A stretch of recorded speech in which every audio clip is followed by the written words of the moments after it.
ఒక మనిషి దగ్గర ఎంతమంది ఉన్నారన్నది ముఖ్యం కాదు. ఆ మనుషులు ఏ నిజం కోసం నిలబడ్డారన్నదే ముఖ్యం. కురుక్షేత్ర యుద్ధ భూమిలో వేలాది మంది యోధులు నిలబడ్డారు. వారిలో చాలామంది తమ ప్రాణాలు కూడా అర్పించడానికి సిద్ధంగా ఉన్నారు. కానీ వారందరూ ధర్మం వైపే ఉన్నారా? లేక అహంకారం కోసం యుద్ధం చేస్తున్నారా?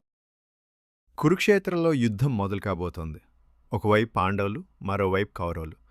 దుర్యోధనుడు తన సైన్యాన్ని చూసి గర్వపడుతున్నాడు. అతడి కళ్ళలో భయం ఉంది, కానీ మాటల్లో అహంకారం ఉంది.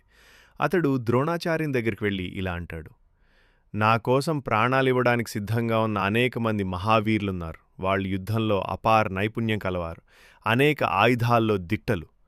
దుర్యోధనుడు సైన్యబలాన్ని చూస్తున్నాడు, కానీ కృష్ణుడు ధర్మబలాన్ని చూస్తున్నాడు.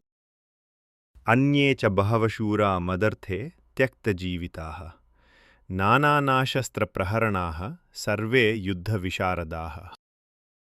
అన్యే చ బహవః శూరాః అంటే ఇంకా ఎంతోమంది శక్తివంతమైన వీరులున్నారు.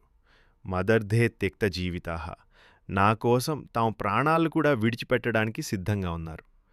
ఇది ఒక ప్రమాదకరమైన మాట. ఎందుకంటే మనిషి సత్యం కోసం ప్రాణం అర్పిస్తే అది మహోన్నతం, కానీ అహంకారం కోసం ప్రాణం అర్పిస్తే అది వినాశనం. నానాశస్త్ర ప్రహరణాః వాళ్ళు అనేక రకాల ఆయుధాలను ఉపయోగించగలరు.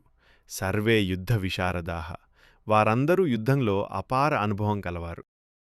ఈ శ్లోకం మన జీవితాల గురించి కూడా చెప్తుంది. కొన్నిసార్లు మన చుట్టూ చాలామంది ఉంటారు. మన తప్పును కూడా సమర్థిస్తారు, మన కోపాన్ని చప్పట్టు కొడతారు, మన అహంకారాన్ని పెంచుతారు. అప్పుడు మనకు అనిపిస్తుంది నేనే సరైన వాడిని అని. కానీ మనతో ఎంతమంది ఉన్నారన్నది నిజానికి ప్రమాణం కాదు. సత్యం ముందు సంఖ్యకు విలువ లేదు.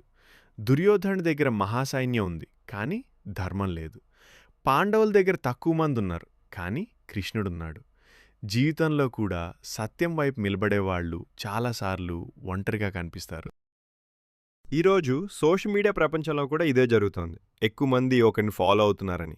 అతడు నిజమైన వాడని కాదు. చాలామంది మనల్ని పొగిడితే మన దారి సరైందని కాదు. కొన్నిసార్లు మనకు నిజం చెప్పే ఒక్క మనిషి వేల మంది కంటే విలువైనవాడు. మన జీవితంలో మన అహంకారాన్ని పెంచేవాళ్ల కంటే మన తప్పును చూపించేవాళ్లను గౌరవించాలి.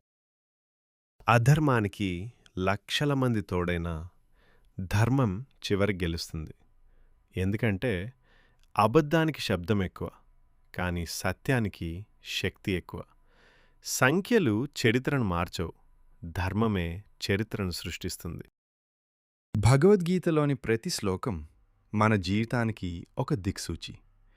ఇలాంటి గీతా సందేశాల కోసం ఈ ఛానల్ను సబ్స్క్రైబ్ చేయండి.